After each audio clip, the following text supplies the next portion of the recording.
जून 2024, दिन बुधवार, हिंदी तिथि चतुर्दशी। और आइए बात करते हैं आज के मुख्य समाचार में। देखिए, आखिरकार कई दिनों से चल रहा भारत के लोकतंत्र के महापर्व का सफर चुनावी नतीजों के साथ ही समाप्त हुआ और चुनावी नतीजे वाकई में हैरान करने वाले रहे। उम्मीदों के बिल्कुल उलट 400 पार के माहौल के बीच बीजेपी बहुमत भी हासिल नहीं कर पाई। हालांकि एनडीए गठबंधन के साथ मिलकर बीजेपी सरकार बनाने में सफल होगी, क्योंकि देर रात तक के चुनावी नतीजों के मुताबिक एनडीए को कुल 292 के लगभग सीटें मिल चुकी हैं। लेकिन इस बार इंडी गठबंधन भी पूरा टक्कर में रहा। 204 के लगभग सीटें इंडी गठबंधन ने हासिल की। और दोस्तों, ये पहली बार होने जा रहा जब मोदी गठबंधन पर निर्भर होकर सरकार चलाएंगे, यानी पहली बार मोदी की ये सरकार निर्भर होगी। प्रधानमंत्री के पिछले 2 कार्यकाल में बीजेपी पूर्ण बहुमत के साथ सरकार बनाई थी, लेकिन अब ये तीसरी बार एनडीए की सरकार गठबंधन के साथ में ही मिलकर बन पाएगी। आज प्रधानमंत्री नरेंद्र मोदी गठबंधन की बैठक करेंगे। पीएम मोदी ने दिल्ली आने के लिए बिहार के सीएम नीतीश कुमार और नायडू को भी फोन किया। आखिरकार चुनावी नतीजे सामने आने के बाद प्रधानमंत्री ने देशवासियों को संबोधित किया, 34 मिनट का भाषण दिया और पीएम के इस भाषण में बहुमत नहीं मिलने का असर भी दिखाई दिया। इस भाषण के दौरान प्रधानमंत्री ने 8 बार भाजपा शब्द का इस्तेमाल किया, जबकि 10 बार एनडीए शब्द का जिक्र किया। चंद्रबाबू और नीतीश का भी नाम लिया। यानी प्रधानमंत्री के इस भाषण में साफ साफ एनडीए गठबंधन की झलक दिख रही थी। चुनाव के बाद पीएम ने ट्वीट करते हुए लिखा कि देश की जनता जनार्दन ने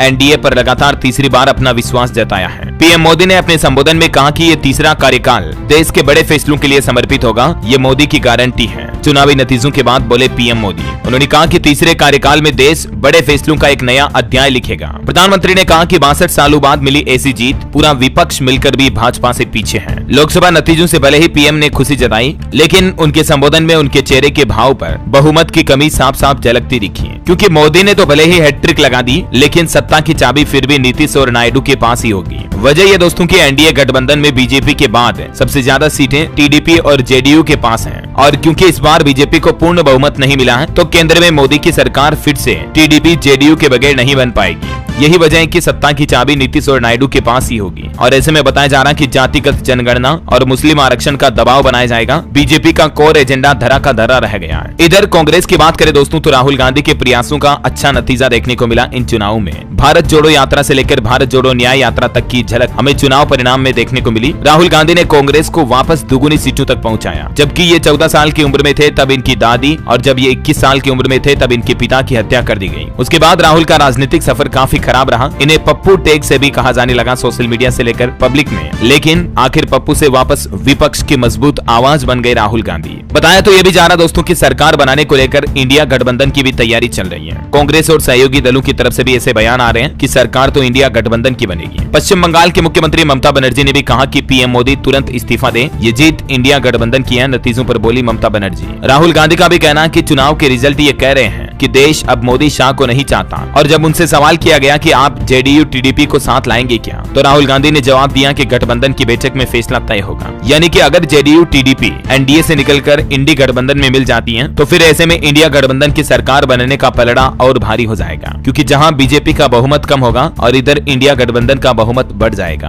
खैर, ये तो वक्त ही बताएगा कि सरकार में पलटवार होता या नहीं। बहरहाल देखिए कुछ बड़े चेहरों के नतीजे। गृह राज्य मंत्री टेनी चुनाव हार चुके हैं। अमेठी से स्मृति ईरानी की भी हार हुई। हालांकि देश के रक्षा मंत्री राजनाथ सिंह अपनी सीट से जीते हैं। और दोस्तों, इस बार के चुनाव में भाजपा ने 30% मुस्लिम सीटें गंवाई, यानी भाजपा की ज्यादातर हार वहां हुई जहां मुस्लिम सीटें ज्यादा थी। जबकि इसके उलट सपा को 3 गुना से भी ज्यादा फायदा मिला मुस्लिम सीटों पर। ये भारत के नक्शे में आप देख सकते हैं, जहां जहां आपको ये केसरिया रंग का भारत में एरिया दिख रहा है, वहां वहां बीजेपी एनडीए की सरकार बन रही है। जबकि जहां जहां ये नीला रंग का एरिया दिख रहा है, वहां वहां एक बार फिर से कांग्रेस सत्ता में आ चुकी है। देखा जाए दोस्तों, तो इस बार कांग्रेस वापस बहुत ज्यादा रिकवर किए हैं, अपने आप को वापस मजबूत किए और ऊपर उठाए हैं। इस बार के लोकसभा चुनाव में ये साफ साफ झलक दिख रही है। और एक रिपोर्ट सामने आ रही है कि चुनाव से पहले जो बीजेपी में आए वो 80% नेता चुनाव हार चुके हैं। यानी कि जो दल बदल के बागी नेता थे वो ज्यादा कोई अच्छा परफॉर्म नहीं कर पाए इस बार बीजेपी में। कांग्रेस और अन्य पार्टियों में भी दल बदल नेताओं का कुछ यूं ही बुरा हाल रहा। और भारत के चुनावी नतीजों पर वर्ल्ड मीडिया का रिएक्शन भी देखिए जरा। अमेरिका की वाशिंगटन पोस्ट ने लिखा कि पीएम मोदी पहली बार बहुमत से चुके हैं। अल जजीरा ने भी लिखा कि अगर प्रधानमंत्री जीते तो भी पीठ नहीं थपथपा पाएंगे। और इस बार के लोकसभा चुनाव में कई सारे बॉलीवुड सेलिब्रिटीज का भी दबदबा देखने को मिला। कंगना कंगना रनौत, शत्रुघ्न सिन्हा, मनोज तिवारी, अरुण गोविल समेत 15 सेलिब्रिटीज में से 11 की जीत हुई, सिर्फ 4 को ही हार मिली। चलिए मैं आपको बताता हूँ कुछ अलग अलग सेलिब्रिटी के बारे में। महान कलाकार रामायण के अंदर राम का किरदार निभाने वाले अरुण गोविल मामूली अंतर से जीते हैं। उत्तर प्रदेश की मेरठ लोकसभा सीट पर पर्दे के राम अरुण गोविल का जलवा देखने को मिला। 10,000 वोटों से इनकी जीत हुई। बोले कि जनता की उम्मीदों पर खरा उतरूंगा। और हाँ दोस्तों, रामायण के राम तो भले ही जीत गए, लेकिन राम की अयोध्या में बीजेपी की हार हुई। उत्तर प्रदेश के चंदौली और गाजीपुर में भी बीजेपी का जादू नहीं चला। ये वाकई में बड़ी हैरानी की बात है कि जिस अयोध्या में प्रभु श्री राम मंदिर का निर्माण करवाया गया, उसी अयोध्या में बीजेपी को हार मिली, जबकि ये सीट सपा के खाते में चली गई, यानी कि यहाँ पर सपा की जीत हुई। बताया जा रहा है कि अयोध्या में बीजेपी के हारने के पीछे 4 प्रमुख कारण हैं, जिसमें कुछ कारण बताए जा रहे कि राम पथ निर्माण के समय तोड़े घर, लेकिन लोगों को मुआवजा प्रॉपर नहीं मिला, और कई लोगों का मार्ग चौड़ीकरण में उनकी दुकानें, घर वगैरह तोड़ दिए गए। और इस बार बीजेपी के लिए उत्तर प्रदेश के चुनावी नतीजे वाकई में चौंकाने वाले और हैरान कर देने वाले रहे, क्योंकि उम्मीदों से आधा रिजल्ट भी नहीं पा पाई बीजेपी। यूपी में एनडीए को 30 सीटों का नुकसान हुआ। यूपी में मोदी के 6 मंत्री हारे। अयोध्या में भी बीजेपी हार चुकी है और लखीमपुर में सपाइयों का हंगामा भी देखने को मिला। एक सबसे बड़ा सवाल आपके भी मन में आ रहा होगा कि आखिर अयोध्या में कैसे हार गई बीजेपी, भाजपा, क्योंकि जिस मुद्दे पर देश भर में चुनाव लड़ा गया, वहां की नब्ज पकड़ नहीं पाई बीजेपी। खैर दोस्तों, अयोध्या वगैरह की बात हो ही रही है तो उत्तर प्रदेश की 15 हॉट सीटों का रिजल्ट भी देख लीजिए जरा। 9 बार की सांसद मेनका गांधी भी चुनाव हार चुकी है। 8 सीटों पर यूपी में इंडी गठबंधन की जीत हुई। चंद्रशेखर बाबू का खाता खुला। ये उत्तर प्रदेश का नक्शा आप देख सकते हैं दोस्तों। जहां जहां भी आपको केसरिया रंग दिख रहा, सिर्फ उन्हीं सीटों पर बीजेपी की जीत हो पाई। बाकी जहां जो ये लाल रंग दिख रहा, वहां एसपी यानी कि समाजवादी पार्टी की जीत हुई, और ये नीले रंग पर कांग्रेस है। हरे रंग वाले जिलों में आरएलडी की पार्टी है। तो देखा जाए दोस्तों तो उत्तर प्रदेश में योगी सरकार के फैसलों से कहीं न कहीं जनता में नाराजगी साफ साफ दिख रही है, क्योंकि यूपी में इस बार बीजेपी बहुमत भी हासिल नहीं कर पाई। 80 में से 40 सीटें भी नहीं आ पाई बीजेपी के खाते में, जबकि बीजेपी का दावा था कि 80 में से 70-75 सीटें तो आराम से जीतेंगे, और 80 में 80 का भी टारगेट कई बार रखा था बीजेपी ने, लेकिन आधी भी नहीं मिल पाई। कुल 33 सीटें बीजेपी को मिली। ये उत्तर प्रदेश के परिणाम भी आप देख सकते हैं। एनडीए को मिलाकर टोटल 36 सीटें हो गई, सपा को 37 मिली। यूपी अकेला ऐसा राज्य बना जिसने भाजपा को बहुमत हासिल करने से रोका है, केंद्र में भी, क्योंकि 37 सीटें सपा लेकर चली गई और 6 कांग्रेस भी। और खबर है उत्तर प्रदेश में बांदा लोकसभा सीट पर पुलिस व सपाइयों में नोकझोंक हुई। बैरियर तोड़ मतगणना स्थल तक जाने की कोशिश की, लाठीचार्ज भी किया गया। चलिए कुछ और स्टेट न्यूज अपडेट आपको बता देता हूँ फटाफट से इलेक्शन से जुड़े, और फिर आगे बढ़ेंगे कुछ और महत्वपूर्ण खबरों की तरफ। देखिए आप, छत्तीसगढ़ इलेक्शन रिजल्ट की बात करें तो राज्य में 10 सीटों पर कमल खिला। छत्तीसगढ़ के पूर्व मुख्यमंत्री भूपेश बघेल को खुद को हार मिली। देखिए जरा, यानी छत्तीसगढ़ राज्य की कुल 11 सीटों पर बीजेपी को 10 मिली, कांग्रेस को 1 मिली, और इन 10 सीटों की जीत के बाद बीजेपी ने खुशी भी जताई। देख सकते हैं आप तस्वीरें। और मध्य प्रदेश में भी बीजेपी की ऐतिहासिक जीत देखने को मिली। 4 बड़े नेताओं में कईयों का दिल्ली में भी कद बढ़ेगा।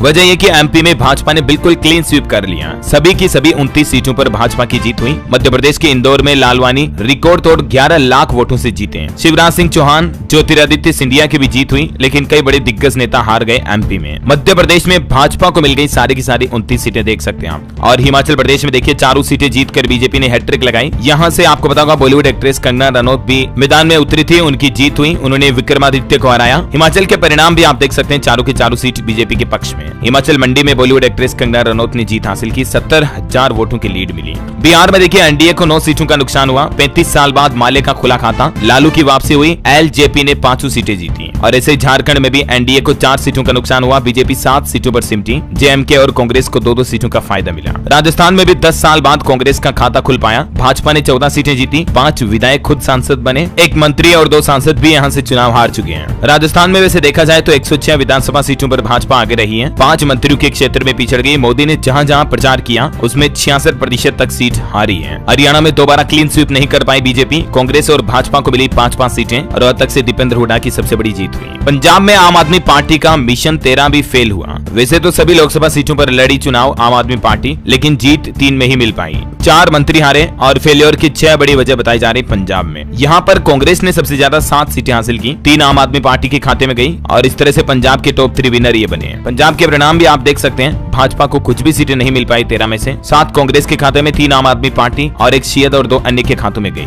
जम्मू एंड कश्मीर ये बहुत ही इंटरेस्टिंग एरिया है भारत का। यहाँ 5 और लद्दाख की 1 सीट पर नतीजे घोषित हुए, जिनमें देखिए जम्मू कश्मीर में बीजेपी को 2 सीटें मिली, कांग्रेस 0 पर, जेकेएनसी को 2 और अन्य को 1 सीट मिली है। और वैसे बिहार के कुछ समीकरण देखिए। भले ही नीतीश पीएम के साथ आ चुके, लेकिन बिहार में मोदी नहीं बल्कि नीतीश मैजिक ही देखने को मिला। भाजपा और जेडीयू के खाते में आ रही 12-12 सीट। विपक्षी नेताओं के कॉल भी अब नीतीश को आने लगे और इस वजह से सस्पेंस भी बढ़ गया है कि क्या नीतीश कुमार भाजपा के साथ ही रहेंगे या कांग्रेस में चले जाएंगे। खैर ये तो वक्त ही बताएगा। देखिए, पीएम मोदी ने भाजपा कार्यकर्ताओं को भी संबोधित करते हुए कहा कि ये लोकतंत्र की जीत है। पीएम बोले कि नए संकल्पों के साथ अब हम आगे बढ़ेंगे और अपने इस संबोधन के दौरान प्रधानमंत्री नरेंद्र मोदी भावुक भी हो गए। उन्होंने कहा कि ये पहला चुनाव है मेरी मां के जाने के बाद। आज का ये पल मेरे लिए भावुक करने वाला पल है। मां जाने के बाद ये मेरा पहला चुनाव था, लेकिन देश की माताओं ने इतना भरपूर स्नेह दिया। माताओं बहनों ने मुझे कभी मां की कमी खलने नहीं दी। ये बात कही पीएम मोदी ने चुनावी नतीजों के बाद। और प्रधानमंत्री अपने कार्यकर्ताओं से बोले कि आप 2 कदम चलेंगे तो मोदी 4 कदम चलेगा। पीएम ने संबोधन में कार्यकर्ताओं और देशवासियों से भी ये वादा किया है। 34 मिनट की इस स्पीच की सिलसिलेवार बातें मैंने आपको डीएलएस न्यूज पर कल शाम को बताई थी, आपको पता होगा। अब चलिए कुछ और महत्वपूर्ण इलेक्शन न्यूज अपडेट देख लेते हैं। गुजरात गांधीनगर से चुनाव जीत चुके हैं केंद्रीय गृह मंत्री अमित शाह। कांग्रेस की सोनल पटेल को 7,44,000 वोटों से हराया। और चुनावी नतीजों पर राहुल गांधी का भी पहला बयान सामने आया। इसमें वो कहते हैं कि इंडिया गठबंधन की अब बैठक होगी, आगे की कार्यवाही पर फैसला लिया जाएगा। और प्रधानमंत्री नरेंद्र मोदी वाराणसी से चुनाव जीते। कांग्रेस उम्मीदवार अजय राय को 1.5 लाख वोटों से हराया। अमेठी से केंद्रीय मंत्री स्मृति ईरानी खुद हार चुकी है। 1 लाख से ज्यादा वोटों से पिछड़ी, मैंने आपको बताया भी था। और ओडिशा में देखिए 24 साल बाद पटनायक राज खत्म हुआ। यहाँ बीजेपी ने अच्छी जीत हासिल की, 78 सीटें जीत रही है। आंध्र प्रदेश में एनडीए की सरकार बन रही है, गठबंधन को 124 सीटें मिली। और केरल में पहली बार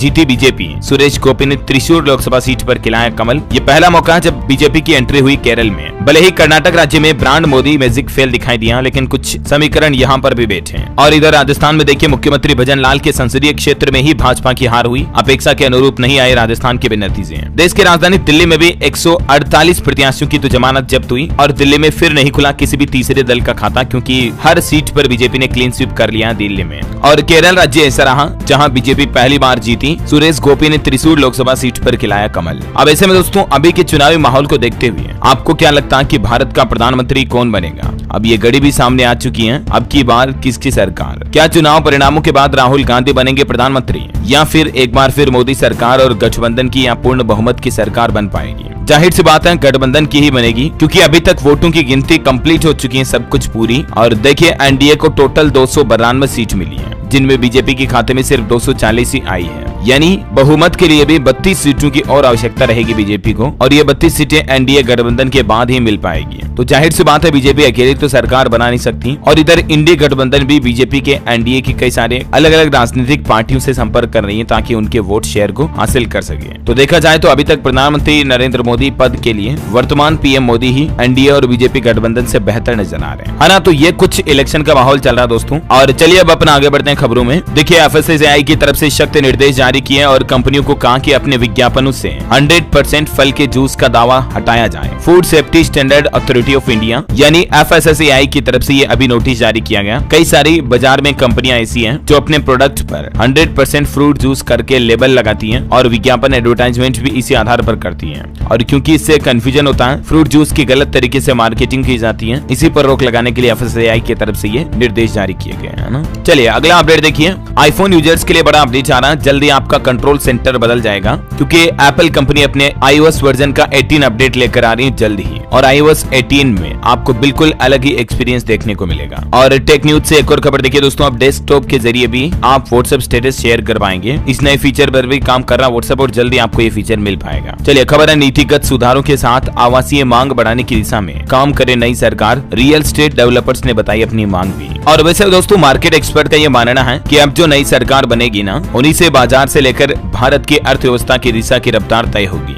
आर्थिक विशेषज्ञों ने और निवेशकों ने सलाह भी दी है कि अभी बाजार में एक ही समय में 6000 से ज्यादा अंक की गिरावट देखी गई है और इसलिए भारत में निवेश करने का ये बेहतर मौका हो सकता है। लेकिन मार्केट एक्सपर्ट का ये कहना है कि नई सरकार की नीतियों और जीडीपी ग्रोथ पर निर्भर करता है शेयर मार्केट का भविष्य। तो आप इन रिस्क फैक्टर्स का भी जरूर ध्यान रखें। और नई सरकार चाहे किसी की भी बने, भारत की जो अभी मजबूत अर्थव्यवस्था है वो उसे विरासत के रूप में ही मिल पाएगी। 2047 तक भारत को विकसित राष्ट्र बनाने पर फोकस रहेगा नई सरकार का। हालांकि अभी जो भारत में चुनाव के नतीजे बिल्कुल उल्टे फुल्टे आए, इस वजह से डॉलर के सामने नहीं टिक पाई भारतीय करेंसी और शेयर मार्केट के साथ साथ रुपये में भी बड़ी भारी गिरावट देखी गई। ये देखिए जरा मार्केट से जुड़े कुछ अपडेट्स भी आप। बाजार 0.6% तक टूट गया। निवेशकों के 31 लाख करोड़ रुपए डूबे, क्योंकि भारत के कुछ इंडेक्सेस देखिए सेंसेक्स 4389 पॉइंट गिरा, 72,079 पर बंद हुआ और सरकारी बैंकों का इंडेक्स तो 15% तक नीचे आ गया। ऑल ओवर मार्केट में इतनी बड़ी गिरावट गिरावट 4 साल पहले देखने को मिली थी जब कोरोना काल आया था, तो उस समय तो लगता भी है कि हाँ ठीक है। बाकी उसके बाद अब तक की सबसे बड़ी गिरावट कल 4 जून को चुनावी नतीजों के अनुमान से देखने को मिली है। देखिए संजीव भसीन का कहना कि एग्जिट पोल पर मूर्खों ने खरीदा, समझदार लोग अब बाजार में आए हैं, अपने पोर्टफोलियो के लिए कुछ स्टॉक में आप निवेश कर सकते हैं। और ये कोरोना संकट के बाद की सबसे बड़ी गिरावट देखने को मिली। एनडीए को बम्पर बहुमत नहीं मिलने की वजह से बाजार नासाज हुआ, अडानी के स्टॉक 20% तक टूटे। अडानी ग्रुप के निवेशकों को नुकसान हुआ काफी ज्यादा, 3.5 लाख करोड़ रुपए तक अडानी ग्रुप का मार्केट कैप एमकेप भी गिर गया है। हाँ ना, तो ये कुछ मार्केट के अपडेट्स चल रहे हैं। और चलिए दोस्तों अब अपन आज के मौसम समाचार पर नजर डाल लेते हैं। तो देखिए उत्तर पश्चिम भारत में 4 से 5 दिन तक लू से राहत मिलेगी, क्योंकि मौसम विभाग का कहना है कि पश्चिमी विक्षोभ के चलते 5 से 7 जून के दौरान आंधी की संभावना है और कुछ राज्यों में बारिश की भी गतिविधियां देखने को मिलेगी। आईएमडी का कहना है कि दक्षिण पश्चिम मानसून तेजी से आगे बढ़ रहा है और मानसून कर्नाटक के कुछ हिस्सों में, तटीय आंध्र प्रदेश, रायलसीमा, तेलंगाना के कुछ हिस्सों तक भी पहुंच गया है। तो जल्दी ये पूरे भारत के इन राज्यों में स्प्रेड होगा और इस दौरान आपको अच्छी खासी बारिश देखने को मिलेगी। मध्य प्रदेश में भी अगले कुछ घंटे खराब मौसम का अलर्ट है। भोपाल, रायसेन समेत 7 जिलों में बिजली गिरने की भी आशंका है। छत्तीसगढ़ में देखिए गर्मी और लू की वजह से अब तक 16 लोगों की जान जाने की खबर है। रायपुर समेत 4 संभागों में आज भी बारिश के आसार रहेंगे। और भी स्काईमेड वेदर की रिपोर्ट के मुताबिक अगले 24 घंटों के दौरान मौसम की संभावित गतिविधियां क्या रहेगी, ये देख सकते हैं आप स्क्रीन पर दोस्तों। चलिए आज के सराफा बाजार पर नजर डालें तो आज सोने चांदी की कीमतों में तेजी देखी गई। सोना 751 रुपए महंगा होकर 72,527 रुपए प्रति 10 ग्राम चल रहा, जबकि चांदी भी 1069 रुपए महंगे होकर 91,286 रुपए प्रति किलोग्राम बिक रही है। चलिए आगे बढ़ते हैं खबरों में। देखिए आप खबर है कि चुनावी नतीजों के बाद भारतीय रिजर्व बैंक आरबीआई भी एक बड़ा अहम फैसला लेगा और इस दरमियान आपके बैंक लोन की ब्याज दरें वगैरह घट सकती हैं। वजह ये कि मैंने आपको बताया था ना, आरबीआई की एमपीसी बैठक होने जा रही है 5 से 7 जून तक और 7 जून को ये एमपीसी बैठक के नतीजों में पता चल जाएगा। चलिए खबर है दिल्ली आबकारी नीति मामले में ईडी ने अपने 2 सरकारी गवाहों की 115 करोड़ रुपए की संपत्ति भी जब्त की। और वहीं देखिए मार्केट एक्सपर्ट का अनुमान है कि यदि निफ्टी और बैंक निफ्टी 200 डे ईएमए से नीचे बंद हुए तो बाजार में ज्यादा बिकवाली देखी जा सकती है, यानी कि और ज्यादा डाउनफॉल आ सकता है। भारत के ग्रेन प्रोडक्शन डेटा भी देखिए बीते वित्त वर्ष में खाद्यान्न उत्पादन में कमी आई और अनियमित मानसून इसके पीछे वजह बताई जा रही है। चलिए खबर देखिए दोस्तों, एक बड़ी दुर्घटना हो गई महाराष्ट्र के नासिक में। देखिए एयरफोर्स का सुखोई विमान क्रैश हो गया, खेत में गिरा। हालांकि गनीमत और राहत की बात है कि दोनों के दोनों पायलट सुरक्षित हैं। ओवरहोलिंग के लिए हिंदुस्तान एरोनॉटिक्स के पास था ये विमान, लेकिन तभी कुछ दुर्घटना में ये क्रैश हो गया। चलिए खबर है पश्चिम बंगाल में देर रात बम धमाका हुआ, 5 घायल हो गए। चुनाव आयोग ने काउंटिंग के दौरान हिंसा की आशंका भी जताई थी। 7 राज्यों में फोर्स तैनात की गई। और दोस्तों घर बैठे आप भी दर्शन कर लीजिए, ये आ चुकी है बाबा बर्फानी अमरनाथ शिवशंकर भोलेनाथ की पहली तस्वीर। 29 जून से यात्रा शुरू होने जा रही है अमरनाथ की, 52 दिन तक यात्रा होगी और तब तक आप भी घर बैठे दर्शन कर लीजिए। जय शिवशंकर भोलेनाथ। चलिए आगे बड़ी खबरों में देखिए, अब ऑन द स्पॉट तफ्तीश कर सकेंगे दिल्ली पुलिस अधिकारी। 135 सीनियर्स को दिए जा रहे आधुनिक लैपटॉप भी। और खबर है कि दिल्ली के मुख्यमंत्री अरविंद केजरीवाल सरेंडर कर चुके हैं जेल में वापस और अब आज 5 जून को उनकी अंतरिम जमानत पर कोर्ट की तरफ से देखते हैं क्या फैसला सुनाया जाता है। आज दिन में मैं आपको बता दूंगा। और इधर देखिए दिल्ली के मंत्री आतिशी का कहना कि जेल में केजरीवाल को कूलर तक भी नसीब नहीं कर रहे हैं। 50 डिग्री तापमान में खूंखार क्रिमिनल को भी कूलर मिलता है। भाजपा और एलजी की क्रूरता की कोई सीमा नहीं है। चलिए बड़ी खबर देखिए, हरियाणा में छात्रों ने पकौड़े तले। अब आप ये सोच रहे होंगे कि पकौड़े तलना तो अच्छी बात है, इसमें बुरी बात क्या। हरियाणा के रोहतक की ये एक यूनिवर्सिटी के बाहर की तस्वीरें आप देख सकते हैं, जहां बच्चे रेहड़ी लगाकर पकौड़े तलते हुए सरकार का विरोध जताते हैं। क्यों? बेरोजगारी के खिलाफ। मतलब आप अंदाजा लगा सकते हैं हमारे देश में अभी बेरोजगारी भी एक बहुत बड़ी समस्या है। बेरोजगारी का आलम इस हद तक पहुंच गए हैं आप तो देखिए। और अब हमें नई सरकार से उम्मीद है कि वो बेरोजगारी और महंगाई पर जरूर थोड़ी लगाम लगाएगी, चाहे नई सरकार किसकी भी बने दोस्तों, बीजेपी, पीएम मोदी की या इंडी गठबंधन की। कुल मिलाकर सरकार से हमारी यही डिमांड रहेंगे और सवाल भी रहेंगे कि आप युवाओं की नौकरियों के लिए और हमारे भारत में आम आदमी की महंगाई कम करने के लिए क्या कदम उठाएंगे। ये सबसे बड़ा सवाल है दोस्तों। सोशल मीडिया पर भी सवाल को लेकर आप मिशन छेड़ दीजिए, नई सरकार से ये पूछना ही पूछना है। और मेरे साथ जुड़े रहने के लिए भी आप सब्सक्राइब करके बेल आइकन दबा देना और इस वीडियो में एक कमेंट भी कर देना ताकि मैं। चलिए कुछ एजुकेशनल खबरें भी देख लीजिए। नीट यूजी 2024 का रिजल्ट जारी हो चुका है। तय डेट से 10 दिन पहले ही परिणाम आए। टॉपर्स के नामों की घोषणा अभी बाकी है। और 10 जून को आएंगे MHTCET के रिजल्ट। स्कोर के बेसिस पर 12वीं के बाद मिलेगा महाराष्ट्र में BE BTech में एडमिशन। वही रिपोर्ट आ रही दोस्तों की जून के अंतिम सप्ताह के आसपास SSC CGL 2024 का नोटिफिकेशन आ सकता है। ओके, और अंतरिक्ष विज्ञान से जुड़ी खबर देखिए, चांद के अंदर हिस्से से निकाली 2 किलो मिट्टी और चीन का मून लैंडर धरती पर वापस लौट रहा है ये मिट्टी लेकर। अगर ये मिशन कामयाब हुआ तो ऐसा करने वाला पहला देश बन चुका है चाइना, है ना। और अंत में आज के राशिफल पर नजर डालें तो देखिए वृश्चिक और मकर राशि वालों को बिजनेस की परेशानियों से राहत मिलेगी। मीन राशि वालों के लिए भी आज का दिन फायदे वाला रहेगा। कर्क राशि के लोग करियर में बदलाव न करें और वृश्चिक राशि के लोग बैंकिंग से लेकर डॉक्यूमेंट तक संभाल कर रखें तो फायदा होगा, है ना। और आप मुझे कमेंट करके बताइए कि नई सरकार